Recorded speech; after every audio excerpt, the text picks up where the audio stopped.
Complex sentence. Complex sentence तीन प्रकार के होते हैं। नंबर एक noun, adjective, adverb. Clause, noun clause, इसमें जो that, if, whether, whom, what, whom, whose। Noun clause में हिंदी में जब हम अर्थ निकालते हैं तो नाउन क्लोज में इसमें क्या की साउंड आती है, की क्या, की क्यों, की कब, की कैसे, ये सभी मैंने कंजक्शंस लगा दिए हैं। How many, how much. How many संख्या के लिए, हाउ मच मात्रा के लिए या परिणाम के लिए इनका प्रयोग करते हैं। नाउन क्लोज में कंजक्शन दैट का यूज करते हैं। ये कब यूज करते हैं? जब एक सेंटेंस में दो सेंटेंस को जब हम जोड़ते हैं तो एक सेंटेंस में फैक्ट होगा, तथ्य, ओपिनियन होगा, बिलीव होगा। ओपिनियन मींस राय होती है, बिलीफ मींस होता है यकीन करना, होनेस होगी, या फिर ये चीजें होंगी, इट होगा, सो होगा, दिस होगा, दैट होगा। Sentence your father will soon return. Second sentence है वी होप सो। तो हमें जो सेकंड सेंटेंस में जो ये आ रहा है ये एडवर्ब सो है, तो इस सेंटेंस को हम पहले लिखेंगे क्योंकि इसमें पहले दिखाया गया। अगर ये आ गई चीजें, दिस सेंटेंस में फैक्ट होगा, ओपिनियन होगा, बिलीफ होगा, होप होगा, इट होगा, सो होगा, दिस होगा, दैट होगा। तो इन सेंटेंस को हम पहले लगाते हैं एज ए प्रिंसिपल क्लोज के रूप में। तो ये यहाँ लिखा हमने वी होप दैट, सो हट गया, दैट लग जाएगा। Your father will be recover soon. यानी कि इस सेंटेंस की हिंदी होगी कि हमें उम्मीद है कि आपके पिताजी शीघ्र ही ठीक हो जाएंगे। नेक्स्ट सेंटेंस है he will succeed, we expected it. तो यही क्लोज हमारी प्रिंसिपल क्लोज में है क्योंकि इसके अंदर इट लगा हुआ है, हमने ऊपर आपको बताया। तो इट, वी, एक्सपेक्टेड, इन सब के प्लेस पे हम दैट का यूज करते हैं। यहाँ पर मैंने लिखा दैट, तो we expected that he will succeed. हमें उम्मीद है या आशा है कि वह सफल हो जाएगा। नेक्स्ट सेंटेंस है Ram is a good student, it is my belief. इसको भी हम इसी सेंटेंस से जोड़ेंगे। My belief is that Ram is a good student. Noun close को नाउन क्लोज क्यों कहते हैं? मेन पॉइंट ये है। कॉम्प्लेक्स सेंटेंस आपकी किताबों में सभी में दिए होते हैं, लेकिन उसमें थोड़ा समझने में एक दिक्कत आती है मुझको कि वही कंजक्शन, सेम कंजक्शन होती है जो कि नाउन क्लोज में भी काम करती है और एडजेक्टिव क्लोज में भी काम करती है। अब हम कैसे पहचानेंगे कि ये नाउन क्लोज है या ये एडजेक्टिव क्लोज है? नाउन क्लोज में मेन चीज होगी एक चीज कि आपको कंजक्शन दैट जो मिलेगा, दैट की एक तो हिंदी में अर्थ की निकलेगा, और जो दैट से पहले, दैट्स के पहले जो वर्ब होगी वो वर्ब हमेशा ट्रांजिटिव वर्ब होगी, क्योंकि ट्रांजिटिव वर्ब के बाद ये पूरी की पूरी ये क्लोज प्रिंसिपल क्लोज है, ये क्लोज सबऑर्डिनेट क्लोज है। इसको हम सबऑर्डिनेट क्लोज कहेंगे। जो कंजक्शन से शुरू होती है उसको हम सबऑर्डिनेट क्लोज कहते हैं, या हम उसको डिपेंडिंग क्लोज भी कहते हैं। सबऑर्डिनेट क्लोज यानी कि इसमें वी होप दैट, हमें उम्मीद है, तो ये वर्ब है, ये वर्ब ट्रांजिटिव वर्ब, डीवी मैंने इसको लिख दिया। तो इस वर्ब का ये पूरा का पूरा ऑब्जेक्ट होगा यहां तक का, ये पूरा का पूरा ये इतना इसका ऑब्जेक्ट हो गया। अब ये जो इसका ऑब्जेक्ट है, ये हो गया इसका ऑब्जेक्ट इस वर्ब का। अब ये ऑब्जेक्ट है, लेकिन ऑब्जेक्ट है, इसके अंदर इसमें एक चीज और है कि एक वर्ब भी है। वर्ब क्या है? विल है। ये हेल्पिंग वर्ब है, ये वर्ब है। एक्चुअल में ये विल मॉडल में आता है, लेकिन हम इसको हेल्पिंग वर्ब में कुछ लोग कह देते हैं, तो आप इसको मॉडल मानिए। ये यहाँ पर है इसकी वर्ब, तो मेन चीज इसको हम पूरे को वर्ब में भी काउंट कर लेते हैं। तो ये इसलिए हमने इसको ऑब्जेक्ट होता है। तो अंग्रेजी में ऑब्जेक्ट दो ही चीज होती है, या तो नाउन होता है या प्रोनाउन होता है। तो ये प्रोनाउन तो है नहीं, ये होगा नाउन। अब ये नाउन है पूरा पूरा, क्योंकि ऑब्जेक्ट इस वर्ब का ये पूरा पूरा ऑब्जेक्ट है। तो हमने इसको नाउन क्लोज क्यों कहा? क्योंकि क्लोज होने के लिए आपको वर्ब चाहिए, इसलिए ये वर्ब है इसकी, ये वर्ब है। यहां से ये रिकवर और विल, ये सून इसके बीच में एडवर्ब आ गया। जब भी हेल्पिंग वर्ब और वर्ब के बीच में कोई चीज आती है तो वो एडवर्ब कहलाती है। तो इसलिए ये नाउन क्लोज हो गया, क्योंकि इसके अंदर वर्ब आ गया। और कॉम्प्लेक्स के जो भी कंजक्शन होती है, वो अगर एक कंजक्शन होगी तो दो वर्ब होंगे। एक कंजक्शन दो वर्ब, एक वर्ब ये है, एक वर्ब ये है, इसलिए सेंटेंस कॉम्प्लेक्स है। कंजक्शन दैट है तो कॉम्प्लेक्स सेंटेंस में आएगा। दो वर्ब हो गई, एक कंजक्शन हो गई। तो अगर तीन वर्ब होंगी तो दो कंजक्शन आ जाएगी। ऐसे ही होता है इसमें। नेक्स्ट आप देखिए सेंटेंस क्या है। We expect that he will succeed. ये भी सिर्फ कंडीशन है, क्योंकि ये भी आपके पास में ट्रांजिटिव वर्ब होगी। इस वर्ब में पूरा का पूरा ऑब्जेक्ट है, इसलिए इसको हम नाउन क्लोज कहते हैं।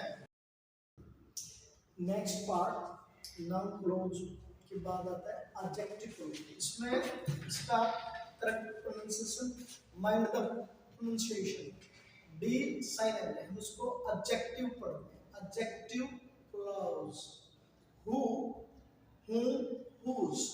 एक्चुअल में हु सब्जेक्टिव केस है, whom ऑब्जेक्टिव केस है, और whose पजेसिव केस है।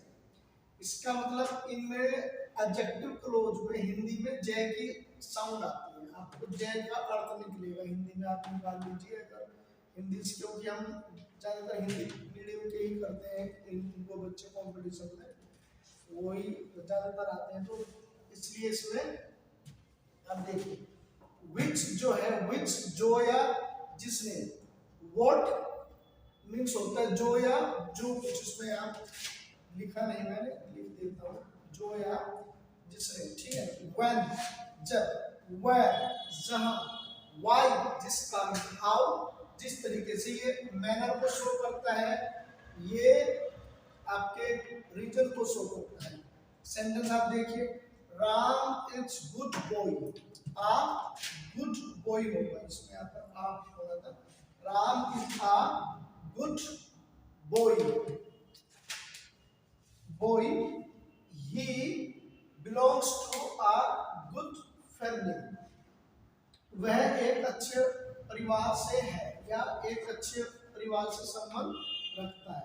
belongs to एक पूरी की पूरी फ्रेज है, इसमें belong के बाद हमेशा टू ही आती है, जिससे इसको ध्यान रखना। Ram is a good boy who belongs to a good family. तो इसमें राम के अकॉर्डिंग ये हु आया, जो, क्योंकि हु का यूज हम सजीव के लिए करते हैं, निर्जीव के लिए हम वोट या विच का यूज करते हैं, इसको हमें ध्यान रखना है। तो ये किसके लिए आया, ये गोइंग के लिए आया हूं, सजीव क्रम है इसलिए हमने इसको यहां पर लगाया। Next sentence, I have a watch, the watch gives correct time, मेरे पास एक घड़ी है जो सही समय देती है या सही समय बताती है। तो आई यानी कि I have a good watch which, तो विच का यूज हम बेजान वस्तुओं के लिए करते हैं जो कि सही समय देती है, गिव्स करेक्ट टाइम। तो ये मेरे पास एक घड़ी है जो कि सही समय देती है। देखिए, it is going to rain, यहाँ I am show of it, इसको हम शो ही पढ़ते हैं इसको। चलो तो प्रोनाउंसिएशन पे बोलूंगा, it is going to rain, बारिश होने वाली है। गोइंग टू का मीन्स यहाँ पर अबाउट की इक्वल है, ये एक एज ए प्रीपोजिशन की तरह ही काम कर रहा है। I, it is going to rain, I am so of it, इसको हम ऑफ पढ़ते हैं, ऑफ नहीं पढ़ते। तो ये सेंटेंस पहले आ जाएगा क्योंकि इसमें इट है, मैंने आपको पहले लिखा। तो I am sure that it is going to rain, conjunction that का यूज किया क्योंकि सेंटेंस के अंदर सो वर्ड है, श्योर हुआ, बिलीव हुआ, फैक्ट हुआ। जब ये वर्ड्स आते हैं तब हम कंजक्शन दैट का यूज करते हैं। Next sentence, you have acted wrongly, second sentence है आई बिलीव सो। अब इसमें आप देखिए, यू हैव एक्टेड रॉन्गली, ये प्रेजेंट परफेक्ट सेंटेंस है।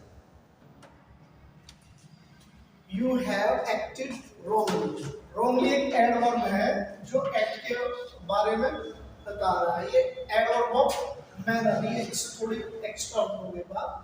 You have acted wrongly, I believe so, ये इसकी हम इसको प्रिंसिपल क्लोज बना लेंगे। तो आई बिलीव, सो हट जाएगा, कंजक्शन दैट लगा दिया, यू हैव एक्टेड रॉन्गली, मैं विश्वास करता हूं कि आपने यह कार्य गलत तरीके से किया है। Next, honesty is the best policy, it is known to all, ये सेंटेंस पैसिव वॉइस का है, इट इज नॉन ऑल, इस बात को सभी जानते हैं, इसका ये तो ये इसकी प्रिंसिपल क्लोज होगी। It is known to all that honesty is the best policy, यह सब जानते हैं कि ईमानदारी सबसे अच्छी नीति है। इस सेंटेंस को हम दूसरी टेक्निक से भी बना सकते हैं कि that honesty is the best policy, फिर इसमें से इट हट जाएगा, कोमा लगकर इज नॉन टू ऑल हो जाएगा, ये दूसरी टेक्निक से भी बन सकता है, उसको हम केस अपोजिशन भी कहते हैं। नेक्स्ट, व्हाट का यूज हम कब करते हैं, व्हाट का यूज हम तब करेंगे जब किसी सेंटेंस में आपको ऑन इट यानी कि आपको प्रीपोजिशन मिलेगा, on it, in it, to that. जैसे कि you say something, I do not believe in it, you, इसको हम इस कंजक्शन से बनाएंगे, इस सेंटेंस से बनाएंगे, आई डू नॉट बिलीव इन। अब ये देखो मेन पॉइंट क्या है, ये है इन है प्रीपोजिशन, और अंग्रेजी में जो प्रीपोजिशन का ऑब्जेक्ट होता है, और ऑब्जेक्ट हमेशा दो ही चीज होती है, या तो नाउन होगा या प्रोनाउन होगा। इस प्रपोजिशन का ये पूरा का पूरा ऑब्जेक्ट है, इसीलिए हम इसको नाउन क्लोज कहेंगे। तो व्हाट यू से, जो कुछ आप कहते हो, मुझे यकीन नहीं है जो कुछ आप कहते हो, इसकी हिंदी ये होगी, मुझे यकीन नहीं है जो कुछ आप कहते हो। ये इनका ऑब्जेक्ट है पूरा का पूरा, यानी कि ये इस प्रपोजिशन का ऑब्जेक्ट है, इसलिए हम इसको नाउन क्लोज कहेंगे। Ram said something, something word हट गया इस, क्योंकि ये जो समथिंग आया था ये इसके लिए आया, इट जो आप कह रहे हो। तो जब ये पूरा का पूरा यहाँ से हमने जोड़ दिया तो इसको भी हटाना हमें पड़ेगा, ऐसे ही है। Ram said something, I do not agree to it, I do not agree to what Ram said. ये स्टू का पूरा ऑब्जेक्ट हुआ। ये जो टू है, ये टू एज ए यहाँ पर प्रपोजिशन का काम कर रहा है, तो इस प्रपोजिशन का ये ऑब्जेक्ट है, इसीलिए इसको हमने नाउन क्लोज कहा। और इसके वर्ड की हिंदी यहाँ पर जो कुछ होगी या कि क्या, मैं सहमत नहीं हूं जो कुछ राम कहता है, इसलिए ये समथिंग खत्म हो जाएगा, क्योंकि इस समथिंग को जब हमने यहाँ पर ये इट लाए तब ये इसका ऑब्जेक्ट बन गया। तो जब इसका ये बन गया ऑब्जेक्ट, यानी कि इस इट के प्लेस पर ही ये पूरा सेंटेंस हमने यहाँ पर रख दिया, इसीलिए ये भी ऑब्जेक्ट है। यहाँ पर इस टू का ऑब्जेक्ट इट है, और ये इट किसके लिए आया, ये इस समथिंग के लिए आया, तो इसको हमने पूरे को हटा दिया, तो इसीलिए हमने इसको लिख दिया, इसलिए ये I shed something, pay attention to it, इसमें जो है ये ही प्रिंसिपल क्लॉज बने, क्योंकि पे अटेंशन टू इट, इसको हम इधर पे अटेंशन, ये पूरी फ्रेज है, ध्यान दीजिए। टू व्हाट आई से,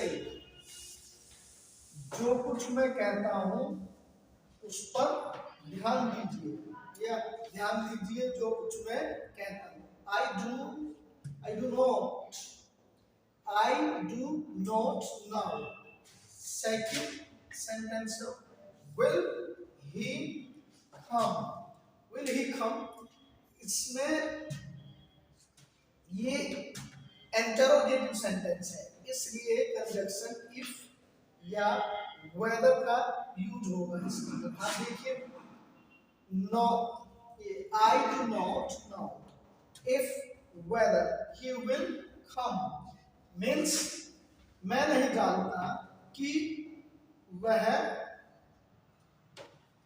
आएगा, मैं नहीं जानता कि वह आएगा। यहाँ पर इसका अर्थ भी किया, लेकिन ये इंटेरोगेटिव सेंटेंस है, इसमें एक बात ध्यान रखनी है, इंटेरोगेटिव सेंटेंस हो या इंटेरोगेटिव बी, यानी कि WH फैमिली से भी शुरू हो सकता है, वो मैंने नीचे दिखाया है। हमेशा कंजक्शन के बाद जो सेंटेंस आता है, ये पेपर में भी आती है, उसमें स्पॉटिंग एरर में आता है, कंजक्शन के बाद कभी भी सेंटेंस में हेल्पिंग वर्ब नहीं आएगी, सब्जेक्ट से होता है शुरू।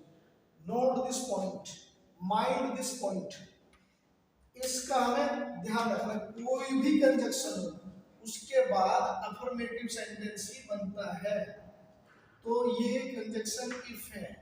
और इसमें जो ये देखिए, ये नाउ भी एक आपके ट्रांजिटिव वर्ब है, इसके बाद ये पूरा का पूरा इसका ऑब्जेक्ट हो गया, तो इसलिए नाउन क्लोज कह रहे हैं।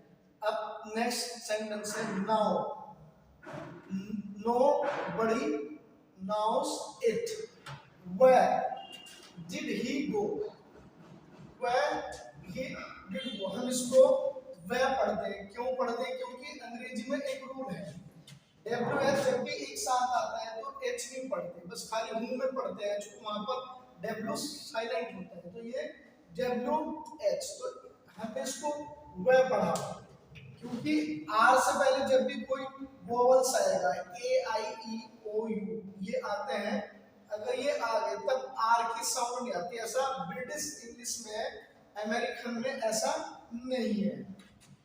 माइंड द प्रोनाउंसिएशन, इसका आपको प्रोनाउंसिएशन पर आपको उसके ध्यान देना है। इसको where did he go, तब इसने कहा nobody knows it, nobody knows it, where did he go। अब ये सेंटेंस इंटरोगेटिव है, WH फैमिली से शुरू हुआ है वैसे, तो अब इसको हम जब बनाएंगे तो हम इसको यहीं से बनाएंगे, क्योंकि इट वाली है ना एक रोज, तो इसको ही हमने बना दिया nobody knows। अब इस इट के प्लेस पे ये पूरा का पूरा सेंटेंस लिखा जाएगा, क्योंकि इस वर्ब को ऑब्जेक्ट चाहिए, तो ये पूरा का पूरा ऑब्जेक्ट आ गया, ये इसका ऑब्जेक्ट आ गया वह। और इसके बाद कंजक्शन के बाद हमेशा सिंपल सेंटेंस आएगा, तो ये नाउन क्लोज कहलाएगी। कोई नहीं जानता वह कहाँ गया, यहाँ पर इसकी क्या की साउंड आ रही है, कोई नहीं जानता कि वह कहाँ गया। कि क्या मैंने आपको शुरू में हिंदी में लिखवाता कि हिंदी ऐसी आती है, हिंदी वैसे अंग्रेजी में ज्यादा कोई मतलब नहीं होता उसका, लेकिन क्या है हम लोग पढ़े हुए ऐसे माहौल से होते हैं, तो इसलिए हमें हिंदी की जरूरत पड़ती है, तो मैंने उनको आपको हिंदी से समझाने की कोशिश की।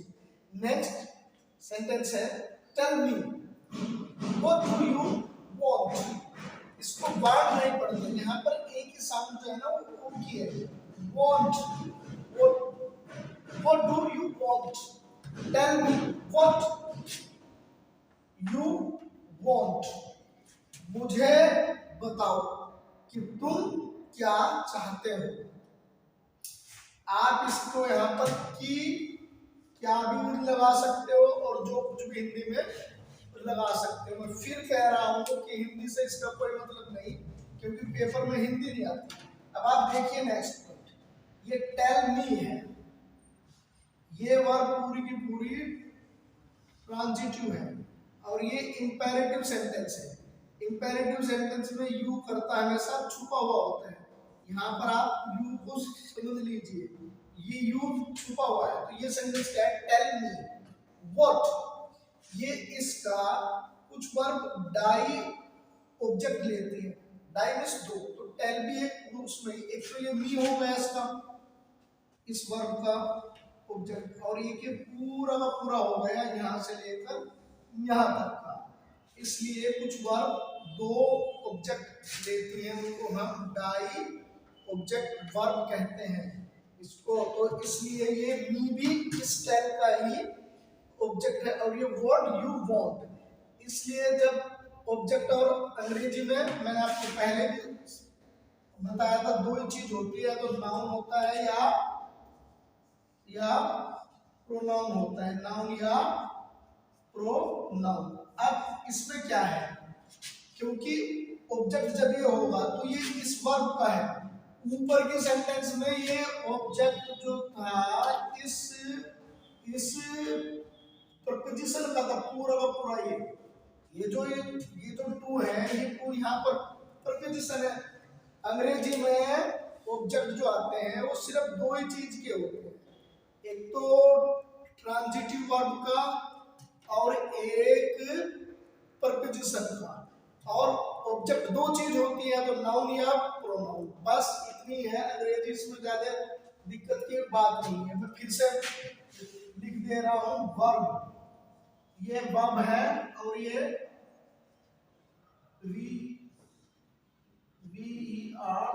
वर्ब, ये प्रपोजिशन, ठीक है। इनका क्या होगा, ऑब्जेक्ट होगा, और ऑब्जेक्ट हमेशा क्या होते हैं, नाउन या प्रोनाउन होते हैं, इसलिए हमें इस चीज का ध्यान रखना चाहिए। तो ये आपकी बात समझ में आ जानी चाहिए। यहाँ पर ये इस टू का है ऑब्जेक्ट पूरा का पूरा, इसलिए हमने इसको नाउन क्लोज कहा। यहाँ पर ये इस वर्ब का है, ये जो है ना वर्ब टैग, ये इसका है ऑब्जेक्ट, इसलिए हमने इसको नाउन क्लोज कहा। पेपर में पूछा जाता है, कंपटीशन में आजकल कंपटीशन बहुत डिफरेंस तरीके से हो गया, पहले तो बहुत इजी था, अब आपको वो कॉम्प्लेक्स के साथ साथ में ये भी पूछता है कि ये कौन सी क्लोज है, नाउन क्लोज है या ये एडजेक्टिव क्लोज है या ये एडवर्ब क्लोज है। तो मैं आपको एक चीज बताना चाह रहा हूँ कि ये होगी आपकी नाउन क्लोज। क्यों होगी, ऐसे आप फाइंड आउट कर सकते हो। अगर आपको कहीं भी प्रपोजिशन मिल जाए उसके बाद पूरा सेंटेंस मिल जाए तो वो नाउन क्लोज होगा। आपको वर्ब मिल जाए, ये वर्ब आपकी ट्रांजिटिव है, इसलिए ये नाउन क्लोज होगा।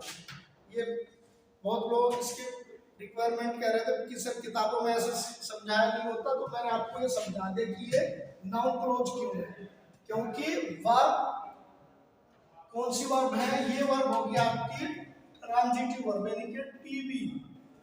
ट्रांजिटिव वर्ब उसको कहते हैं जो अपने बाद ऑब्जेक्ट लेती है, और इन ट्रांजिटिव वर्ब अपने बाद ऑब्जेक्ट नहीं लेती। ट्रांजिटिव वर्ब हमेशा ऑब्जेक्ट पे काम करती है और इन ट्रांजिटिव वर्ब हमेशा सब्जेक्ट पर ही काम करती है। जैसे मैं सोता हूं, अर्थात मैंने अपने आप पे काम किया, बट मैंने कहा कि मैं खाना खाता हूं, तो मैंने खाने पे काम किया, तो इट वहां पर एक ट्रांजिटिव वर्ब होती है। ठीक, I know the boy you teach him। इस सेंटेंस में इन दो सेंटेंस को हमें जोड़ना है, कंपाइल करना है। ये एक्चुअल में एक सिंथेसिस में आते हैं, कॉम्प्लेक्स कंपाउंड। तो एक बार देखिए, I know the boy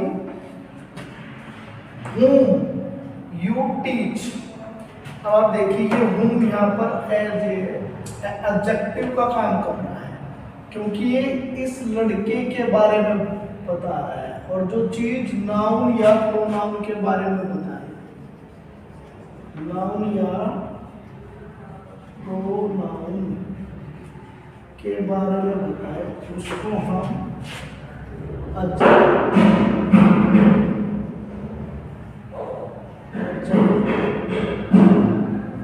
कहते हैं, उसको हम एडजेक्टिव कहते हैं, जो नाउन या प्रोनाउन के बारे में बताए। इसलिए आई नो इस वर्ब का ये ऑब्जेक्ट हो गया, और ये हूं ने ये हूं कंजक्शन हो गई, तो ये मैं जानता हूं उस लड़के को। यहाँ पर जो दा का अर्थ है उस होता है, वही होता है, वही या उस या वह।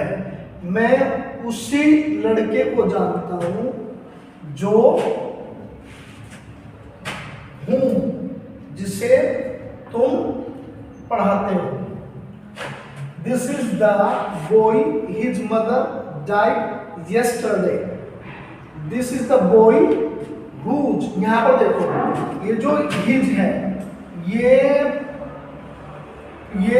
पजेसिव है, तो हमें हुम का पजेसिव लाना है, क्योंकि हुम एक कंजक्शन है, तो हुम का पजेसिव हुज है जिसकी माना, तो इसके प्लेस पर हमें हुज लिखना पड़ेगा। दिस इज द बॉय, यह वही लड़का है जिसकी माता कल मर गई, जिसकी माताजी कल मर गई, तो इसलिए हमने यहाँ पर कंजक्शन हुज का यूज कर दिया, और ये इसलिए ये आया conjunction. Next, this is the town, this is the town Ram was born here.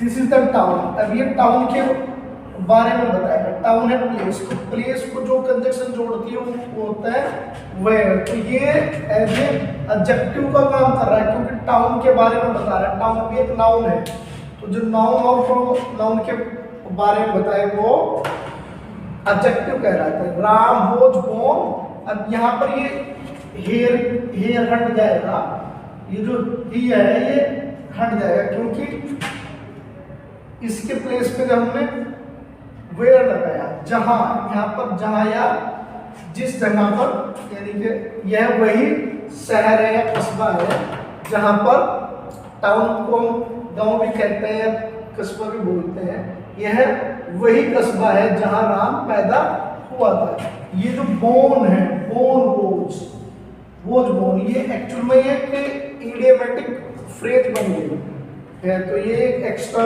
जानकारी थी। हम इसको ऐसे ही लिखते हैं, Ram was born, my mother will come from the village, I do not know the time, I do not know the time when. देखो ये जो आया है टाइम जो है, व्हेन कंजक्शन शो करता है टाइम को, तब हम इसमें कंजक्शन व्हेन लगा देंगे। मैं नहीं जानता कि, मैं नहीं जानता उस टाइम को जब मेरी माताजी गांव से आएगी। That is over.